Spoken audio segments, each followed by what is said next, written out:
Sebelum memulai presentasi dari kelompok kami, sebelumnya perkenalkan saya Dini Ertiana sebagai moderator. Baiklah, kelompok kami akan mempresentasikan mengenai polusi suara. Yang slide pertama yang akan dibacakan oleh Wahadi Zafwan, dipersilakan. Oke, latar belakang. Seiring dengan perkembangan dan kemajuan zaman, polusi tentu saja semakin bertambah dan terus bertambah. Dengan menjamurnya permukiman padat penduduk, tentunya polusi akan mudah terjadi. Salah satunya polusi itu ialah polusi suara. Kita sadari bahwa frekuensi suara yang terlalu tinggi dapat menimbulkan kegelisahan, bahkan masalah kepada kita. Next. Apa itu polusi? Menurut Kamus Besar Bahasa Indonesia sendiri, polusi merupakan sebagai pengotor atau pencemar. Menurut Undang-Undang Pokok Pengelolaan Lingkungan Hidup Nomor 4 Tahun 1982, polusi merupakan masuknya atau dimasukkannya makhluk hidup, zat energi, dan atau komponen lain ke dalam lingkungan, atau berubahnya tatanan lingkungan oleh kegiatan manusia atau oleh proses alam sehingga kualitas lingkungan turun sampai ke tingkat tertentu yang menyebabkan lingkungan menjadi kurang atau tidak dapat berfungsi lagi sesuai dengan peruntukannya. Next. Lalu apa itu polusi suara? Gangguan di lingkungan yang disebabkan oleh suara atau bunyi yang mengganggu ketentraman makhluk hidup di sekitar. Menurut US Environmental Protection Agency, definisi tradisional dari polusi suara sendiri merupakan suara-suara yang tidak diinginkan atau yang mengganggu. Oke, saya kembalikan ke moderator. Baiklah, untuk slide yang selanjutnya akan dibacakan oleh Fatmi. Silakan. Baik, terima kasih kesempatannya moderator. Di sini saya akan bahas sedikit juga tentang apa saja penyebab dari polusi suara. Yang pertama, aktivitas industri. Seperti yang kita tahu, aktivitas industri seperti mesin-mesin pabrik tentunya mengganggu aktivitas kita di sekitar dengan suara-suara dari mesinnya. Seperti yang gambar telah disajikan di presentasi, itu adalah salah satu contoh aktivitas industri yang disegel oleh warga karena kebisingannya.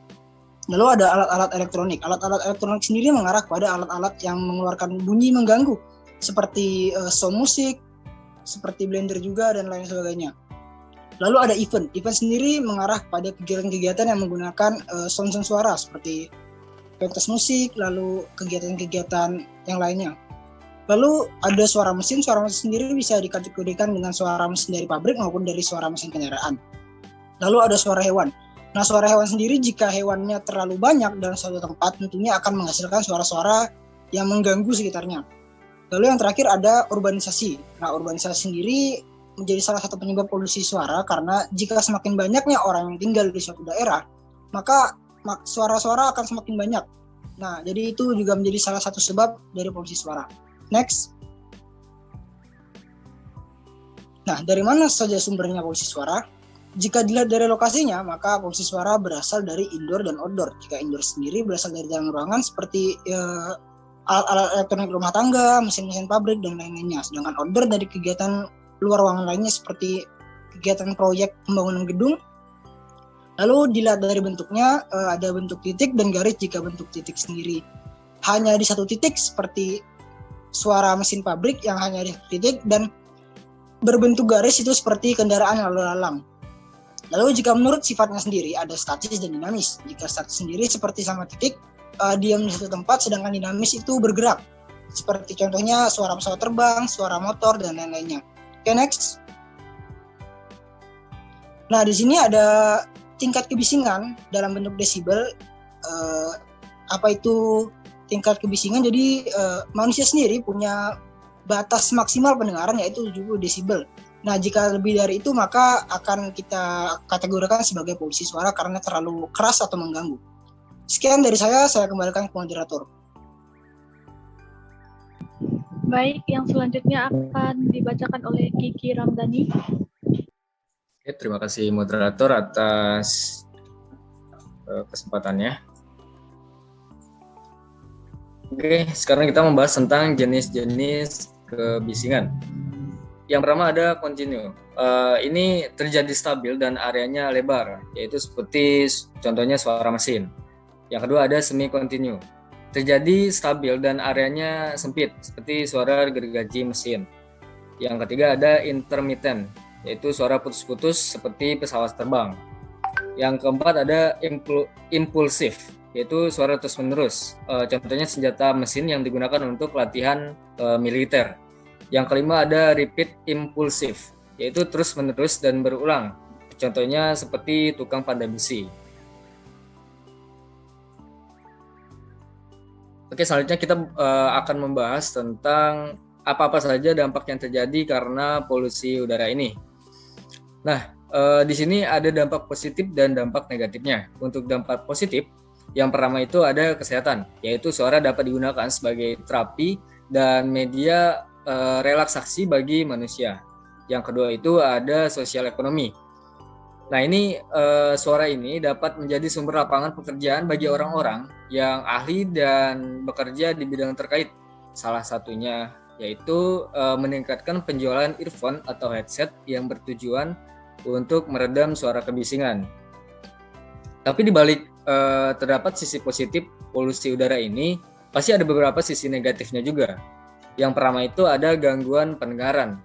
Jadi polusi suara ini akan mengganggu aktivitas kita seperti berkomunikasi, belajar, serta kegiatan lainnya. Yang kedua itu ada gangguan tidur. Nah, jadi suara terlalu bising tentunya dapat mengganggu kita saat sedang beristirahat. Tidur yang kurang akibat adanya polusi suara ini dapat menyebabkan tekanan darah dalam tubuh kita itu naik. Yang ketiga ada gangguan mental. Hal ini juga bisa mengganggu mental dalam diri kita sendiri. Mungkin bagi orang-orang yang tinggal di daerah bandara akan mendengar suara yang sangat bising.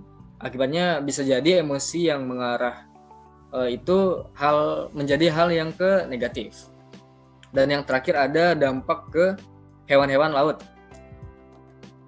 Mungkin beberapa hewan laut berkomunikasi menggunakan sistem sonar. Jadi suara yang mengancam sistem komunikasi mereka itu diantaranya yaitu lalu lintas kapal, kegiatan industri seperti pengambilan minyak di laut, dan juga latihan militer dan lain-lainnya.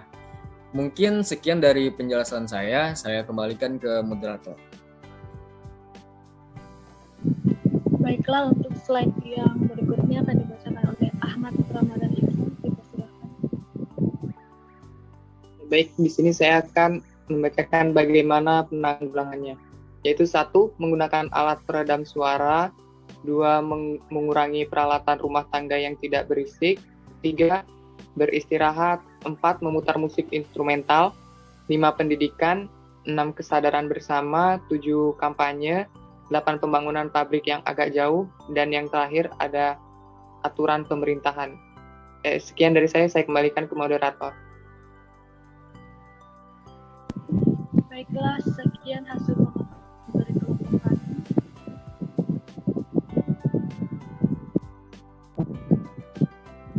Jika ada salah-salah kata